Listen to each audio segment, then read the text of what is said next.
لیکن اس کے بعد ان کی تاریخ میں ایک دور وہ آیا جب حضرت مسیح علیہ السلام ان میں مبعوث کیے گئے۔ یہ 1400 سالہ تاریخ کا کلائمیکس ہے یہود کی۔ جب کتاب انہیں دی گئی تھی تورات حضرت موسیٰ کے ذریعے، وہ 1400 قبل مسیح کا واقعہ ہے۔ اس وقت سے لے کر اللہ کا وہ فضل ان پر ہوا کہ کوئی ایک لمحہ ایسا نہیں آیا 1400 برس میں کہ ان کے ہاں کوئی نہ کوئی نبی موجود نہ۔ یہ تار ٹوٹا ہی نہیں، 2 سے شروع ہوا، موسیٰ ہارون علیہ السلام، اور 1400 برس کے بعد پھر آخری 2 ہیں، عیسیٰ اور یحییٰ علیہ السلام، یوں سمجھ لیجئے۔ اور اس کے درمیان یہ تار ہے، اور اس تار میں کوئی ایک لمحہ ایسا نہیں آیا کہ کوئی نبی موجود ہو۔ اس میں اتار چڑھاؤ بہت سے آئے ہیں، اس کا وہ میرا موضوع نہیں ہے اس وقت۔ قبل مسیح کی تاریخ جو ہے وہ میرا موضوع نہیں ہے۔ قرآن مجید میں سورہ بنی اسرائیل کے پہلے رکوع میں اس کا تذکرہ موجود ہے۔ وَقَضَيْنَا إِلَىٰ بَنِي إِسْرَائِيلَ فِي الْكِتَابِ لَتُفْسِدُنَّ فِي الْأَرْضِ مَرَّتَيْنِ وَلَتَعْلُنَّ عُلُوًّا كَبِيرًا، 2 مرتبہ ان پر عذاب کے کوڑے برسے۔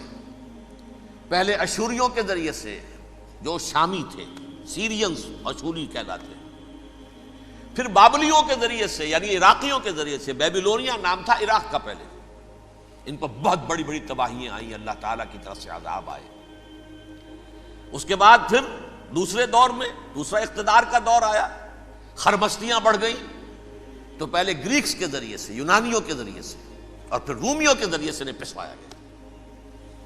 یہ دور گزر چکے تھے ان پر، 2 عروج کے دور اور 2 زوال کے دور۔ میری چھوٹی سی کتاب ہے تنظیم اسلامی کا تاریخی پس منظر، 6-7 روپے کی ہوگی، اس کو آپ دیکھیں گے تو اس میں اس کا پورا نقشہ آپ کو مل جائے گا۔ ویسے تو یہ کہ میری جو ذرا بڑی کتاب ہے سابقہ اور موجودہ مسلمان امتوں کا ماضی، حال اور مستقبل، اس میں نے ان معاملات پر بڑی تفصیل سے بحث کی۔ بہرحال یہ جو دور تھا ان کا 1400 سالہ، وہ اونچ نیچ سے ہوتا ہوا جب آیا ہے حضرت مسیح کی بعثت پر، تو ان کی شرارت کی انتہا یہ ہو گئی کہ اللہ تعالیٰ نے مسیح کو رسول بنا کر بھیجا، رسولاً الی بنی اسرائیل۔ حضرت موسیٰ اور حضرت عیسیٰ کے درمیان رسول کوئی نہیں ہے، سب نبی ہیں۔ حضرت موسیٰ رسول تھے اور حضرت عیسیٰ رسول ہیں۔ درمیان میں داؤد ہو، سلیمان ہو، یشعیاہ ہو، زکریا ہو، یہ سب نبی ہیں، یحییٰ نبی ہیں، رسول نہیں ہے۔ لہذا وہ شہید کر دیے گئے، رسول شہید نہیں ہو سکتا، قتل نہیں ہو سکتا۔ لیکن عیسیٰ اور موسیٰ کے درمیان 1400 برس ان کے جو ہیں، اس کا کلائمیکس ہے حضرت مسیح علیہ السلام کی بعثت، اور حضرت مسیح علیہ السلام کو جسے اللہ نے اپنی روح قرار دیا، روح منہ، کلمتہ القاہا الی مریم، اللہ کا کلمہ، عظیم ترین معجزات۔ انہوں نے کیا کہا؟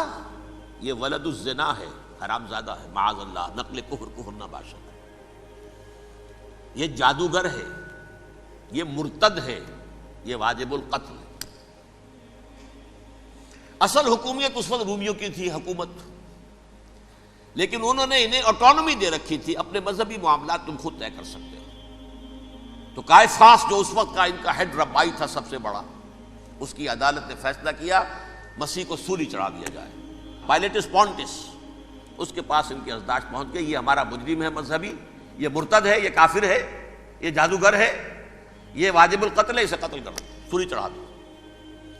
خیر وہ لمبی بات ہو جائے گی، اس نے تو اپنے ہاتھ دھوئے کہ صاحب ہمارے پاس کوئی جرم نہیں ہے اس کے خلاف، تم کہتے ہو تو ٹھیک ہے، سولی چڑھا دیتے۔ یہ دوسری بات ہے کہ اللہ نے حضرت مسیح کو اٹھا لیا آسمان پر، ان کی جگہ وہ شخص سولی چڑھا جس نے غداری کر کے گرفتار کروایا تھا، جوڈاس اسکیریوٹ، اس کی شکل اللہ نے بدل دی، حضرت مسیح کی سی، اور حضرت مسیح کو فرشتے اٹھا کے اوپر لے گئے، وہ زندہ آسمان پر اٹھا لیے گئے۔ اور یہ ساری تفاصیل نہ قرآن میں ہے نہ حدیث میں ہے، یہ انجیل میں ہے، لیکن انجیل کون سی؟ برنباس کی انجیل، gospel of the Lord according to Saint Barnabas. یہ حواریین مسیح میں سے تھے، لیکن عیسائی ان کو تسلیم نہیں کرتے، ان کی بائبل کو صحیح نہیں مانتے، کینونیکل نہیں مانتے۔ 100 انجیلیں تھیں، 104 تھیں، جن میں سے 4 چنی ہیں انہوں نے، یہ بتی اور جان اور مرکس مارکس، یہ ہے تو یہ 4 انجیلیں ہیں، انہوں نے تسلیم کیے کہ یہ کینونیکلز ہیں، یہ تو ہیں حقیقی، باقی جو ہیں 100 اس کو وہ تسلیم نہیں کرتے۔ ان میں سے ایک ہے یہ برنباس، اس میں یہ تفصیل ہے کہ اللہ تعالیٰ نے اس شخص کی، جیوڈاس کی، یہودا جیوڈاس اس کو انگریزی میں کہتے ہیں، اس کی شکل بدل دی حضرت مسیح کی سی، وہ گرفتار ہوا، وہ سولی چڑھا۔ وہ غدار تھا، غداری کی سزا اسے ملنی تھی، وہ مل گئی۔ حضرت مسیح کو فرشتے 4 اٹھ رہے ہیں، جس کوٹڑی میں حضرت مسیح مقیم تھے، ایک باغ کے اندر روپوش تھے، اس کی چھت پھٹی ہے، 4 فرشتے آئے ہیں، حضرت مسیح کو اٹھا کر لے گئے ہیں، چھت برابر ہو گئی ہے، اس کے بعد وہ شخص پکڑا گیا۔ بہرحال حضرت مسیح کو اللہ نے اٹھا لیا آسمان۔ لیکن وہ دن ہے کہ اس قوم کو اب مغضوب علیہم قرار دے دیا گیا۔ نوٹ کر لیجیے، اصل میں تو ہونا یہ چاہیے تھا کہ رسول کی جان کے درپے جب کوئی امت ہو جاتی تھی تو اللہ کا قاعدہ یہ تھا کہ اس امت کو نسیہ منسیہ کر دیا جائے۔ حضرت نوح کی قوم کو ختم کیا یا نہیں؟ حضرت ہود کی نگاہوں کے سامنے قوم عاد برباد کی گئی یا نہیں؟ حضرت صالح کی نگاہوں کے سامنے قوم سمود برباد ہوئی؟ یہ اللہ کا قاعدہ رہا۔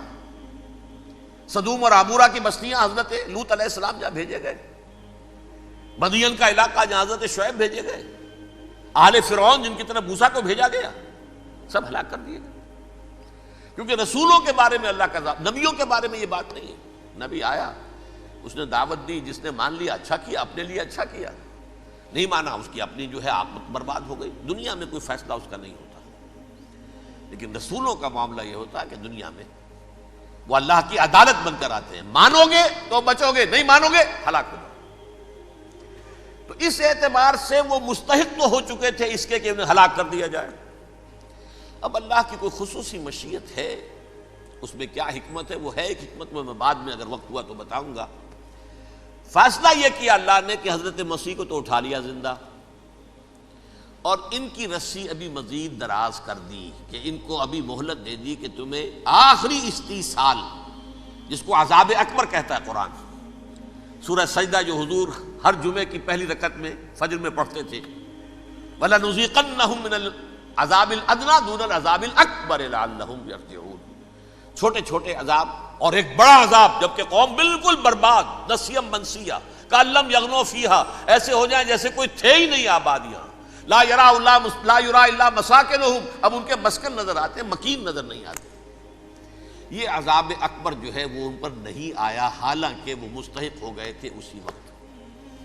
اس کو یوں سمجھیے کہ کسی شخص کو پھانسی کا حکم تو ہو جائے، ایگزیکیوشن نہیں ہوتا ہے، کئی سال گزر جاتے ہیں پڑے ہوئے، اور معاملات جو ہیں وہ چلتے رہتے ہیں۔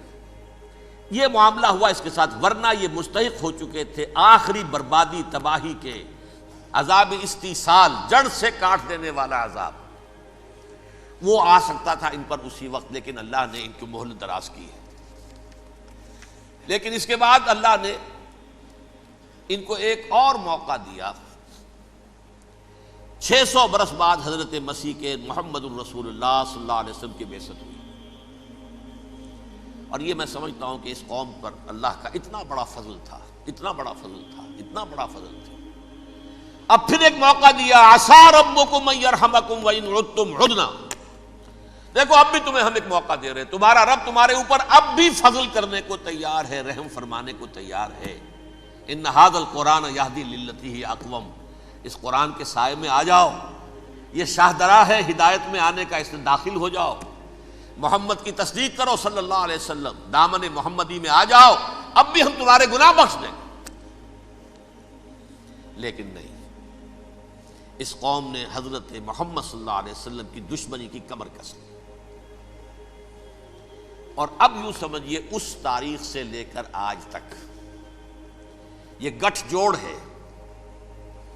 ظاہر بات ہے کہ ابلیس کا بھی اصل دشمن اب کون ہے،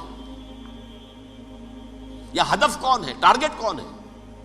جنہوں نے محمد کو نہیں مانا صلی اللہ، وہ تو ہے ہی جہنمی، ان پر کوئی اور محنت کرنے کی ضرورت کیا ہے؟ سمجھ گئے میری بات؟ حضور کی بعثت کے بعد جنہیں حضور کو رد کر دیا، ان پر ایمان نہیں لائے، وہ کون ہے؟ کافر، وہ جہنمی ہے ہی ہے۔ لہذا اس کے اوپر کوئی محنت صرف کرنے کی ابلیس کو ضرورت نہیں ہے، اس کا اصل ٹارگٹ امت محمد ہے صلی اللہ علیہ وسلم۔ وہ ساری نوع انسانی کی دشمنی اب آ کر مرکوز ہو گئی ہے امت محمد صلی اللہ علیہ وسلم کی دشمنی پر۔ اور اسی طرح یہود کا معاملہ، اگرچہ ویسے پوری نوع انسانی کے دشمن ہیں، انہیں حیوان سمجھتے ہیں، ان کی جان مال اپنے لیے مباح سمجھتے ہیں، جس طرح چاہیں لوٹے کھسوٹے کھائیں پیئے انہیں، لیکن اب ان کی بھی دشمنی کا سب سے بڑا مرکز امت محمد۔ کیوں؟ وہی تکبر اور حسد، وہی بیماریاں۔ انہیں تکبر یہ ہو گیا تھا کہ 2000 سال سے یہ نبوت ہماری میراث، ہماری جاگیر، بنو اسرائیل کے اندر سینکڑوں نبی آئے، 3 کتابیں اللہ نے ہمیں عطا کی، یہ کہاں سے آ گیا محمد صلی اللہ علیہ وسلم؟ معاذ اللہ ثم معاذ اللہ، یہ امیین میں سے، یہ جنٹائلز میں سے، یہ گوئنز میں سے، یہ حقیر ان پڑھ، کہاں ہم کہاں یہ نہیں تسلیم کریں گے۔ حالانکہ قرآن کہتا ہے یعرفونہ کما یعرفون ابناہم، ان کے علماء ایسے پہچانتے تھے حضور کو جیسے اپنے بیٹوں کو پہچانتے ہیں کہ یہ آخری نبی ہے، لیکن تکبر اور حسد کی آگ میں جل اٹھے۔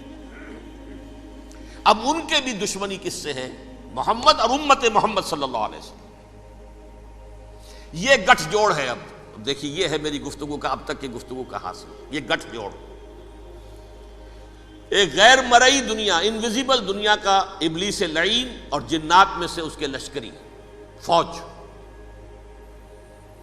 انسانوں میں سے ویسے تو اور بھی بہت جگہ اس کے ایجنٹ ہیں، مسلمانوں میں بھی ہے، لیکن بحیثیت قوم، بحیثیت مجموعی، ایک پوری قوم، ایک پوری نسل جو ہے اس کے ساتھ گٹھ جوڑ ہے۔ ان دونوں کی گٹھ جوڑی کے ساتھ یہ دشمن دون ہیں انسانیت کے، پہلا دشمن ابلیس لعین، عزازیل لعین، اور دوسرے دشمن یہود ملعون۔